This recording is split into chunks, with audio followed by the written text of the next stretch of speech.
Hey everybody, this is Ace Bread Studios and I'm Curtis. I'm bringing you a wrap-up of Super Bowl 55.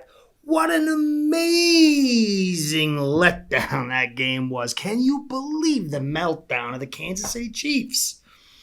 It was so disheartening. As football fans, we were waiting to see the old versus the new, Brady versus Mahomes. And in the end, it didn't add up to anything. I cannot believe that the defending Super Bowl champions came in that unprepared.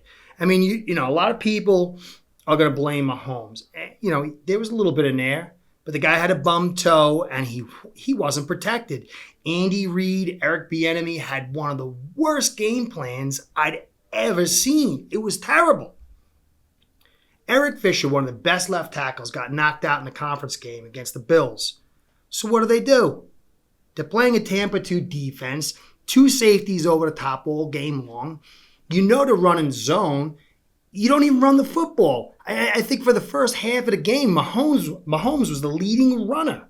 The leading rusher was your quarterback with a bum toe. They didn't run the ball. They're trying to throw wide. They're trying to run wide. It was pathetic. It was so disheartening. I think it was at one point, Mahomes didn't even have 100 yards passing until the third quarter.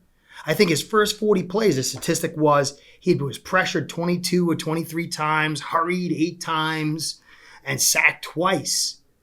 How do you come into this game with the full knowledge that last year you won because Damian Williams was able to bring those physical yards inside? I mean, Mahomes didn't have a good game last year.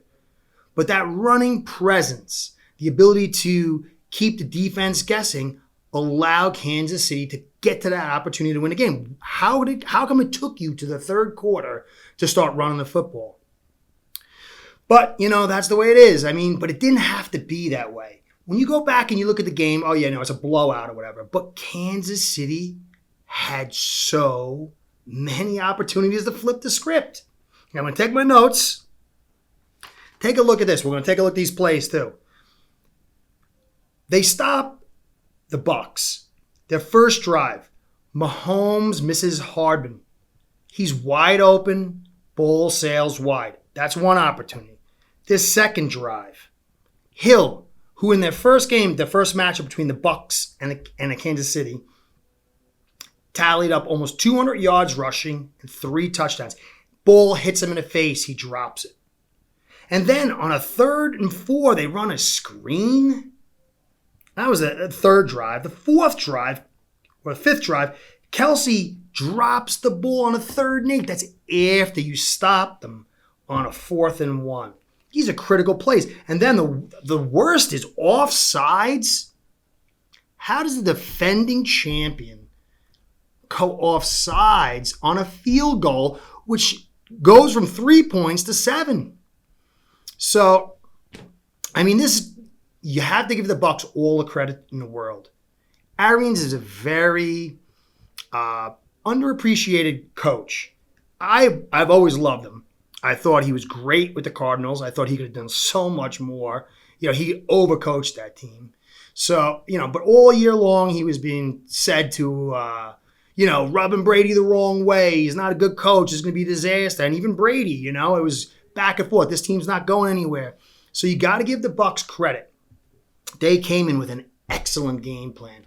Todd Bowles, I'm a Dolphins fan. He was my interim coach. Fins played against the Jets for a couple of years. The guy's a great coach. He had a great game plan. Brought the pressure, attacked the weak line. It was a really good game plan. And then on offense, what do the Bucs like to do? They like to spread the ball out. They like to get it to the wide receivers. But this game, they decided to pound it. Fournette, man, he was trash.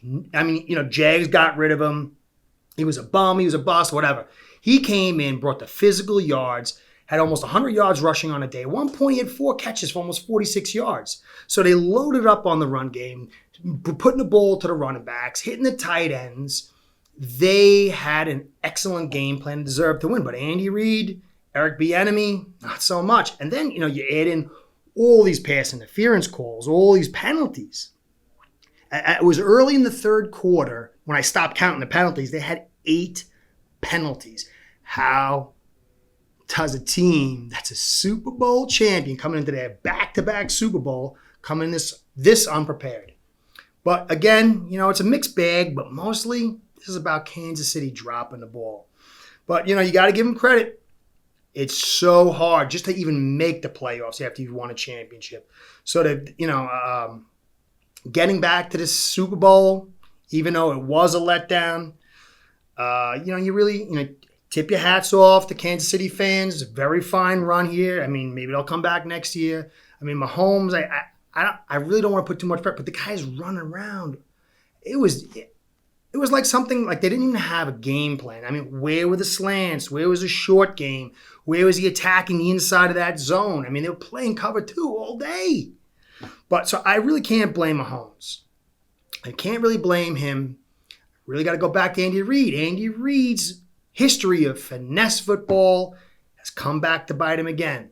But as for the Bucs and Tom Brady, as a Finn fan, part of me hates Tom Brady. But how can you not? I was reading today, he's been in 18% of all Super Bowls. That's crazy. He's won 7 now. He's won, I don't know how many MVPs he's had. I mean, it's unbelievable. It's not even possible not to say he's the GOAT. He is the GOAT. That's it. Done. No one's ever going to top this. And Arians, as I said, very good coach. So he's got his due. Bucs have won their second championship. So Buc fans, congratulations to you. Congratulations to the Kansas City Chiefs. Well, that wraps up the NFL 2020 season. It might not have ended as exciting as we'd hoped, but we got a new champion ready to battle out next year for back-to-back Super Bowls. Can't wait for that, but don't worry. March Madness is coming up. We got NBA basketball right now. Baseball's coming up soon. Year-round, we got sports. So if you want to get on that action, check the link down below. Ace Per Head offers a 6-week free promo for bookies.